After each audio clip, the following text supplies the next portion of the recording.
ఇతనే కేతన్ విశాల్ అగర్వాల్. ఈమె సియా గోయల్. వీళ్ళిద్దరికీ ఫిబ్రవరిలో ఎంగేజ్మెంట్ అయింది. ఈలోగా ఏం జరిగింది? ప్లీజ్ కొత్తగా నా ఛానల్ని చూస్తున్నట్లయితే సబ్స్క్రైబ్ చేయండి. వీడియో నచ్చితే లైక్ చేయండి. ఇంకా వీడియోలోకి వెళ్ళిపోదాం. ఈ కేతన్ అగర్వాల్ది పూణేలో చాలా రిచ్ ఫ్యామిలీ. వీళ్ళది construction and real estate business. కోట్లలో సంపాదన. ఇక ఈ సియా గోయల్ది కూడా చాలా రిచ్ ఫ్యామిలీయే. ఈ కేతన్ అగర్వాల్ ఫారిన్‌లో పీజీ చేసిన తర్వాత ఇండియాకొచ్చాక వాళ్ళ ఫాదర్ తన బిజినెస్‌లు అన్నిటిని తనకు అప్పగించి, తర్వాత సక్సెస్ అయ్యాడు కదా! మ్యారేజ్ చేద్దామని తన రిలేటివ్స్‌కి సంప్రదిస్తాడు. దాంతో వాళ్ళు ఈ సియా గోయల్ ఫ్యామిలీని రిఫర్ చేస్తారనమాట. 2 ఫ్యామిలీలకి అన్నీ బాగా నచ్చుతాయి. అందరూ ఒప్పుకొని వీళ్ళకి ఎంగేజ్మెంట్ చేస్తారు ఫిబ్రవరిలో. ఫిబ్రవరిలో ఎంగేజ్మెంట్ అయిన తర్వాత ఇంకొద్ది నెలల్లో మ్యారేజ్ ఉందనగా ప్రీ వెడ్డింగ్ షూట్ చేద్దామనుకుంటారు. బాలీలో మంచి మంచి రిసార్ట్స్ అన్నీ బుక్ చేసుకుంటారు. ఫ్లైట్ టికెట్స్ కూడా బుక్ చేసుకుంటారు.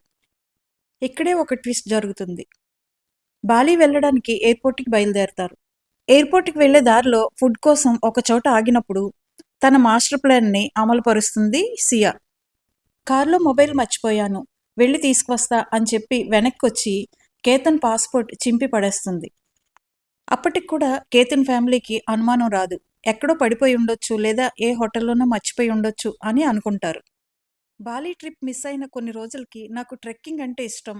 మనం లోహాగఢ్ వెళ్దాము అంటుంది. ఇది పూణేకి దగ్గరలో ఉన్న ఒక ఫోర్ట్ అనమాట. ఇక్కడ సైట్ సీయింగ్‌కి, షూట్స్ చేసుకోవడానికి చాలామంది వచ్చి వెళ్తూ ఉంటారు. అలా మే 31న తనని తీసుకొనొస్తుంది. మళ్ళీ తిరిగి వెళ్ళిపోతారు.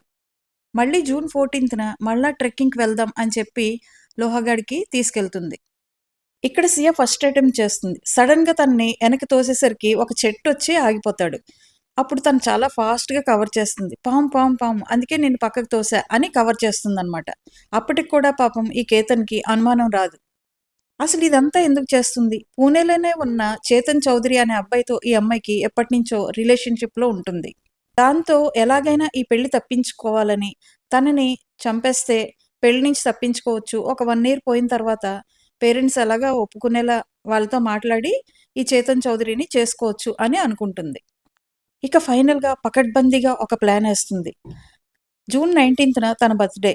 నా బర్త్‌డేకి ముందు ట్రెక్కింగ్‌కి వెళ్దాం అని మళ్ళీ అడుగుతుంది కేతన్‌ని.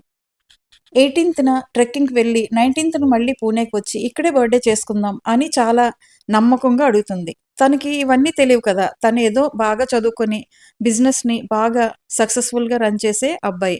తనకి ఇంత లోతుగా ఆలోచించే ఇది లేదు. 18న నాతో పాటు నా ఫ్రెండ్స్ కూడా వస్తారు. మనందరం కలిసి వెళ్దాం అని చెప్పి తనను ఒప్పించి లోహాగఢ్‌కి వెళ్తారు. ఈలోగా తన బాయ్ ఫ్రెండ్‌కి ముందే చెప్తుందనమాట అక్కడికి వచ్చి ఉండమని.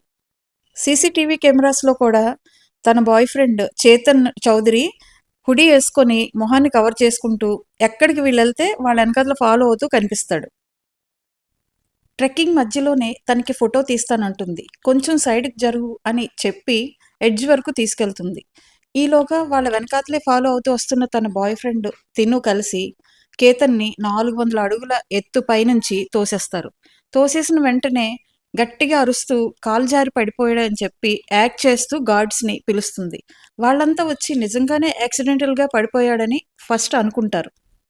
అక్కడి నుంచే తన ఇన్‌లాస్‌కి కాల్ చేసి యాక్సిడెంటల్‌గా కాలు జారి కింద పడిపోయాడని చెప్తుంది. పోలీసులకు కూడా కాల్ చేస్తుంది. రెస్క్యూ చేయడానికి పోలీసులొచ్చి 3 గంటల పాటు శ్రమపడి తన్ని బయటికి తీసుకొస్తారు కేతన్‌ని పైకి. కానీ అప్పటికే తను చనిపోయి ఉంటాడు. ఫస్ట్ పోలీసులు కూడా ఇది యాక్సిడెంటల్ డెత్ అనే అనుకుంటారు. కానీ ఎప్పుడూ ఇక్కడ అలాంటి ఇన్సిడెంట్లు ఎక్కువగా జరగలేదు. ఫస్ట్ పోలీసులు కూడా దీన్ని యాక్సిడెంటల్ డెత్ అనే అనుకుంటారు. కానీ తరువాత ఇక్కడ ఈ ప్లేస్‌లో ఎప్పుడు ఇలాంటి సంఘటనలు జరగలేదు. తను మాట్లాడే విధానం అంతా అనుమానం వచ్చి తన ఫోన్‌ని సీజ్ చేస్తారు. సీజ్ చేసిన తర్వాత ఫోన్ చెక్ చేస్తే ఆ ఫోన్‌లో ఎన్నో వందల కాల్స్ తన బాయ్ ఫ్రెండ్ అయిన చేతన్ చౌదరితో చాటింగ్స్ ఇవన్నీ బయటపడతాయి. ఈ చేతన్ చౌదరి కూడా చాలా తెలివితేటలు ఉపయోగించి తన మొబైల్‌ని ఆఫీస్‌లోనే వదిలేసి, తన కొలీగ్ మొబైల్ తీసుకొని లోహగఢ్ వస్తాడు. ఎందుకంటే తన లొకేషన్ ట్రాక్ అవ్వకూడదని. చేతన్ చౌదరిని పోలీసులు అరెస్ట్ చేసిన తర్వాత వాళ్ళ విధానంలో ప్రశ్నించేసరికి ఇదంతా సియా ప్లానింగే అని చెప్తాడు. తను రిలేషన్‌లో ఉన్న అబ్బాయిని పెళ్లి చేసుకోవడానికి ఒక అభం శుభం తెలియని అబ్బాయిని వాళ్ళ కుటుంబానికి దూరం చేసి, వాళ్ళు ఎంతో బాధపడేలా చేసింది ఈ అమ్మాయి.